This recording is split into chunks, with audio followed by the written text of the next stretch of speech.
Coming up on Network Africa, 2 dead and 16 people hurt in Egypt train accident.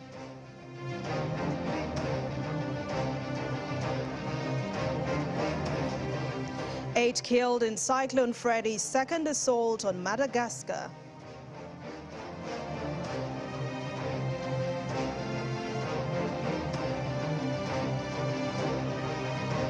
Plus, Uganda briefly closes main expressway after bomb scare.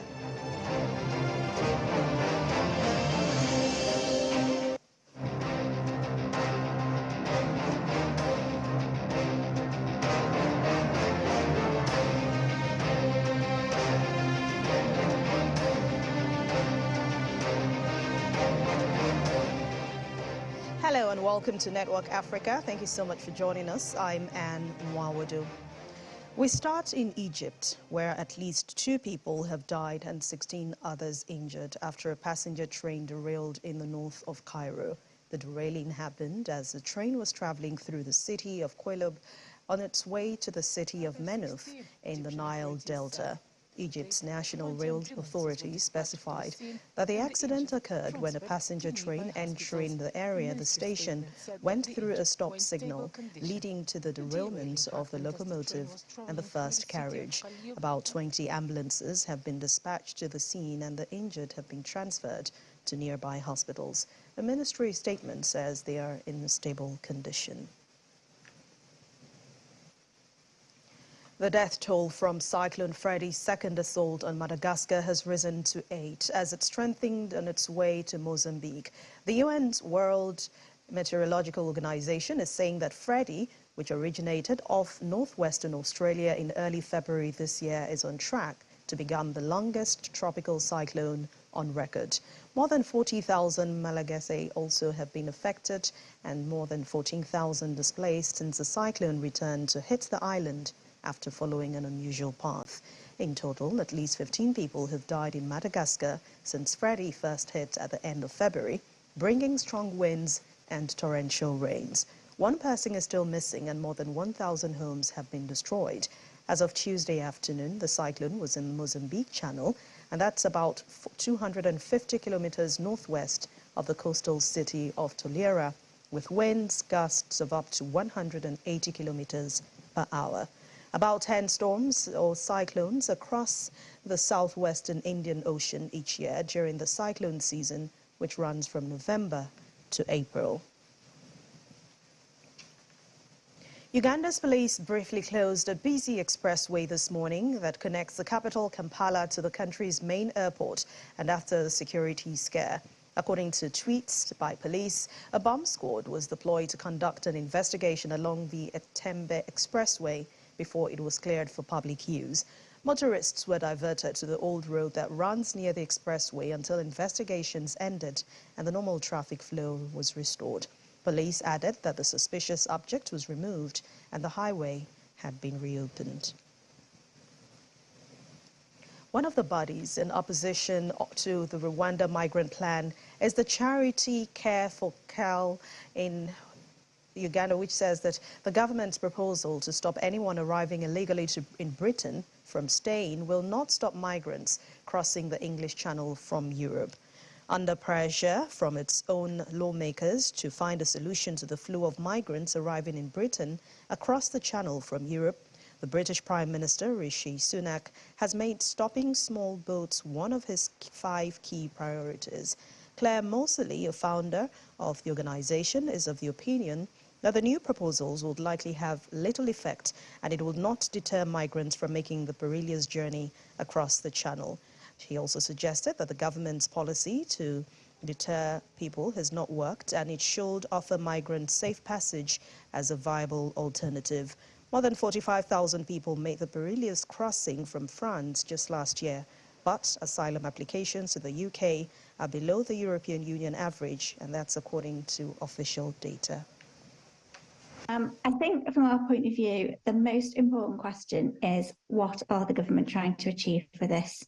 Because if they were trying to stop people crossing in small boats and stop people smugglers, there is a much more effective way to do that, which would be to give safe passage to refugees in Calais.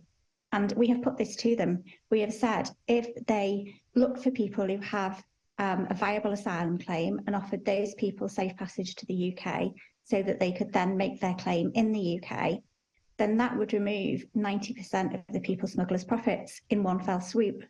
And we have precedent for this because we gave safe passage to Ukrainians. So we have a system that's up and running. It would be really easy to do. You wouldn't even need to agree anything with the French because we've got the system up and running. So there is a really easy way to stop the small boats, to get rid of the people smugglers. It could be literally done in 2 weeks. So against that background, why are they looking at these draconian measures that probably won't work? Because let's face it, the Rwanda plan didn't work. Since Rwanda was announced, more people than ever before have crossed in small boats. Who are genuine refugees should not be risking their lives to get to our country. And the scaremongering over the numbers is just that, scaremongering. People talk about 65,000 people possibly crossing the Channel next year as if that was the most terrifying thing that could happen. But actually, last year, we gave 230,000 visas to people from Ukraine and 150,000 to people from Hong Kong. So if we had to give 65,000 visas to people from the whole of the rest of the world next year, it would not break our country. And it would. Ghana's Deputy Defense Minister Kofi Amankwa-Manu has apologized for military excesses after soldiers were deployed early on Tuesday to Ashaman, a suburb on the capital, Accra. The deployment followed the killing of a young soldier allegedly stabbed to death by unknown assailants in the area. Social media users have been sharing pictures and videos of alleged soldiers' brutality on civilians during the operation. The Deputy Defense Minister, Mr. Amankwa-Manu, is quoted as saying, "If decent, innocent residents of Ashaman were caught up in these operations, I, in my capacity as Deputy Defense Minister, I apologize for that." According to him, the operation was sanctioned by the military high command to bring to book perpetrators of the heinous crime. The local MP also said that about 72 people were arrested in that operation. The Ghana Armed Forces is yet to comment on this matter. Armed policemen have laid checkpoints on roads leading to the State House in the capital, Nairobi, amid fears of planned opposition protests. And motorists are now being stopped and searched at various points on the road. It follows the lapse of a 14-day ultimatum issued by the opposition for the government to address concerns about the high cost of living. Opposition leader Raila Odinga has been leading a series of anti-government rallies countrywide.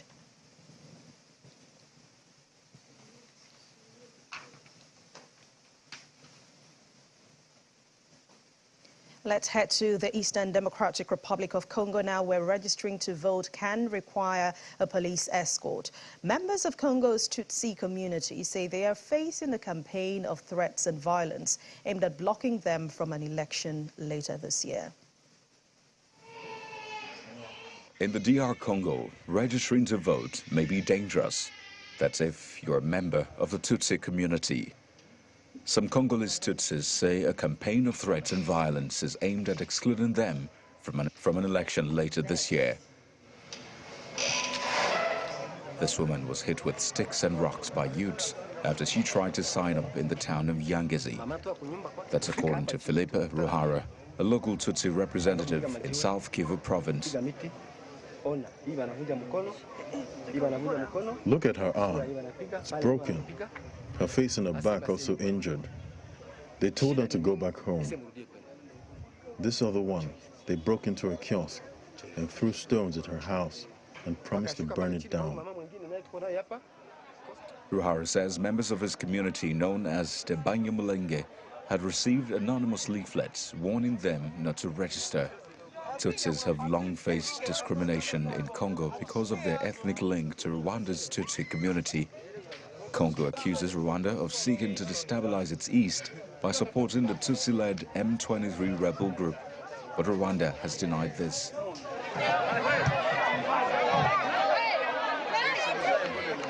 The alleged campaign of intimidation has seen groups of young men gather at registration centers to deter would-be Tutsi voters.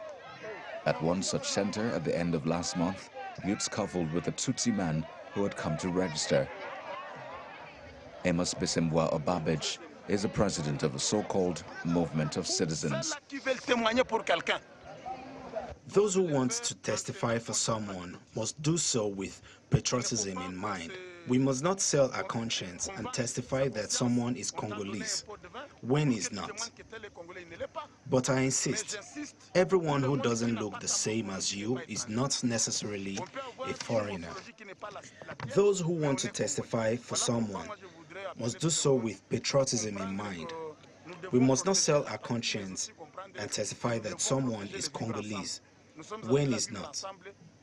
But I insist, everyone who doesn't look the same as you is not necessarily a foreigner. The United Nations has expressed concerns about hate speech in the run-up to Congo's election, particularly towards the Banyamulenge. Speaking to the UN Human Rights Council last month, President Felix Tshisekedi said the Congolese government stands firm against those engaging in such speech. A state representative of Yangezi has assured the public that local authorities and the police had intervened after incidents were reported in February. A high court in Zimbabwe has blocked the release of electronic voters' roll to the public, citing national security concerns that would expose the documents to manipulation. This follows a court case filed by opposition MP Alan Makram after the Zimbabwe Electoral Commission refused to give him a copy that he requested for in October last year. The MP said the electronic copy was ideal for scrutiny, as the printed version would be inconvenient and too expensive for him. However, the Harare High Court said the voters' roll was a sensitive document to be released to the public without addressing security concerns raised by the Commission. The court insists the Electoral Commission was mandated to protect the roll from manipulation and abuse. Zimbabwe is scheduled to hold general elections in July this year.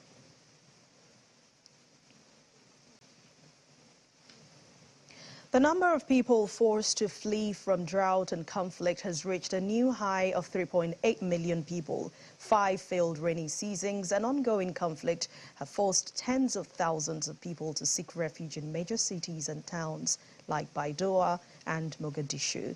International aid agency in the country projects that about 300,000 people could be displaced by July this year.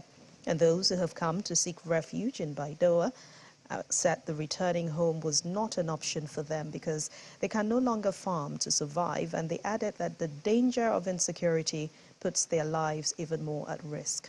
The International Organization for Migration, IOM Deputy Director General for Operations, Ugochi Daniels, visited the IDP camps in the area recently. Baidoa has received the most internally displaced people in Somalia, but all of Somalia is also affected by conflict as well as by climate change. And so in working with the government and working with the people here that we've been speaking to in Baidoa, it's about securing their future by making sure that they have land that they own and can live on safely without fear of eviction, that they have water, sustainable water supply, that they have access to livelihoods that are not so impacted by climate. Still ahead on Network Africa. Today is International Women's Day. It's the 112th one. UN Women Executive Director Simasambi Bahu says that there is much to be desired in the fight for peace, security, and equity. We'll bring you details of this and more in a moment. Please stay with us.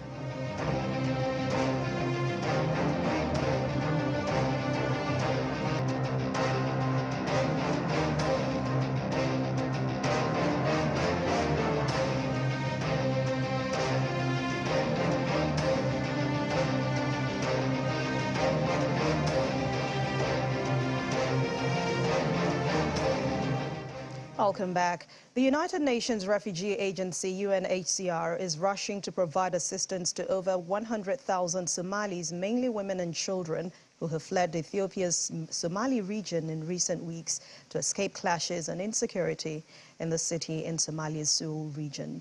With limited options, many newly arrived refugee families have resorted to sheltering in schools and other public buildings, while others have no choice but to sleep out in the open. Exhausted and traumatized, many of them arrive with very little, only taking what they could carry. The refugees are hosted in areas worst hit by drought and the impact of climate change. The UNHCR is now working with Ethiopian government refugees and returnees services and regional authorities, together with the UN and NGO partners, all to help set up temporary reception centers and provide immediate life-saving aid.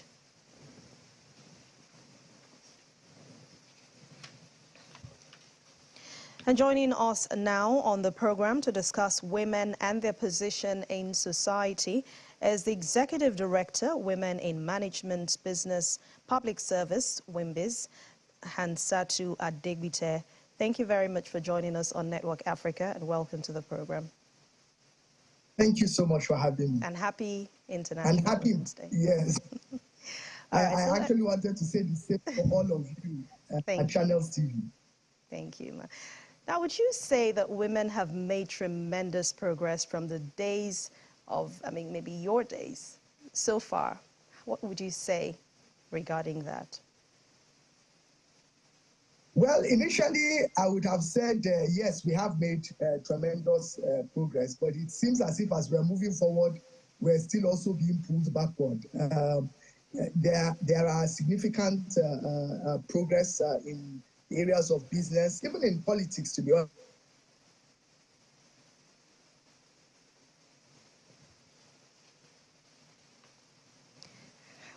Hope we get back Mrs. Hansatu Adegbite from WIMBIZ. I guess we'll join her later before we end the program.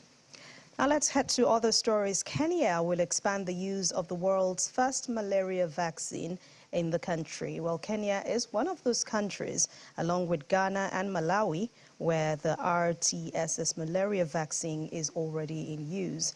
Malaria is an acute illness caused by parasites, which are spread to people through the bites of infected mosquitoes.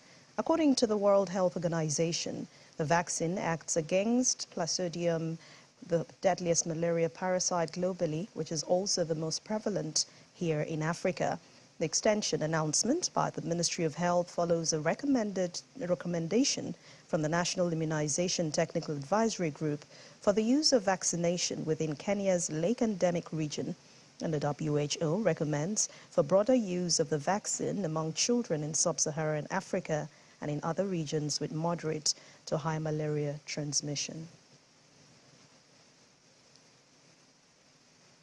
Well, fortunately, we have our guest back again on Network Africa. She's Hansatu Adegbite, and she's the Executive Director, Women in Management, Business and Public Service, WIMBIZ. Thank you for joining us again, and sorry about that. Thank you so much. All right, so we're talking about the tremendous progress made already by women so far. Yes. And as I was saying, I said there are significant progress when you look at the number of women that are heading some organizations that in years past it was not possible. You can see somebody like Mrs. Ibukuna Woshika broke a 150-year tradition in First Bank, for example, as the first female chairman of the bank. And again, after her, there are so many other women now that have stepped in that position. We have a number of multinationals in Nigeria, even multinationals that you wouldn't think would put women to chair their boards or to serve in various executive capacities, from the Cadbury's to Siemens, so many of them around. And you look at a lot of corporations, same thing. And even in the area of business, you see women that are just trailing the blaze, creating so many things, innovative, creative. And I can say even in politics, even though the numbers are low, we have made significant progress in at least now seeing a number of senators and members of the House of Representatives. We're not there yet, but the journey has started. It seems like, if you ask anyone, there are two categories of Nigerian women. One described as the elite, high up the corporate ladder, and the other who is still trying to survive in the face of all kinds of prejudices. Do you think this gap can be bridged, and how do we do it if we are to bridge it? Well, personally, I think the gap can be bridged, and I will tell you the truth that for me, I think we need to have more women in politics and in senior management positions on boards so that they can help to put in policies that will work to the advantage of women in the nation. There is nothing that happens easy. And as we can see even from the numbers, when you have less than 3% of decision makers that are making decisions on behalf of over 100 million women, there is no way you will expect that women will be a top burner for their policies. If you look at the 2023 budget, for example, we have less than 1% of that budget going to women's economic empowerment, for example, based on research from the Development Research Projects Center. And so that sort of tells you that it's not as if it cannot be done, but when it's not a top burner for the policy makers and decision makers, of course, we'll continue to remain where we are. And that is why I will continue to encourage more women to strive for leadership positions in business, in management, and in public service. Talking about politics now, you talked about women and more participation in the political process in Nigeria. But as we are now, only 3 out of 109 senators are women. The number won't be much different even when you come to the House of Representatives. So it's like we're talking about deja vu right now. Do you think women are trapped when it comes to politics in this country? You know, I think it's going to get to a stage where women will now have to unite. You see, you talked about a gap and a bridge between the elites and maybe the women in the rural areas. And I think, to be honest with you, that gap is why we're still paying this price, because we know that a lot of women vote in most of these elections. We have seen it from INEC statistics that women and youth constitute the highest number of voters in these elections. And so what I am going to recommend is that we need to bridge that gap through interaction and a number of interventions between the women in the rural and the elite space, where we are all on the same page. Because I think we're going to get to a stage that we will need to sit together and be able to decide who will represent us. And any man that is running or any other person that is running without a woman on their ticket are the things that we will begin to run from. All right. Thank you very much, Executive Director, Women in Management, Business and Public Service, WIMBIS, Hansatu Adigbite. Thank you for joining us on Network Africa. And once again, happy International Women's Day. And same to you too. Thank you very much. Well, this is where we draw the curtains on this program for today. Thank you so much for watching. I'm Anne Nwawadu. Stay safe.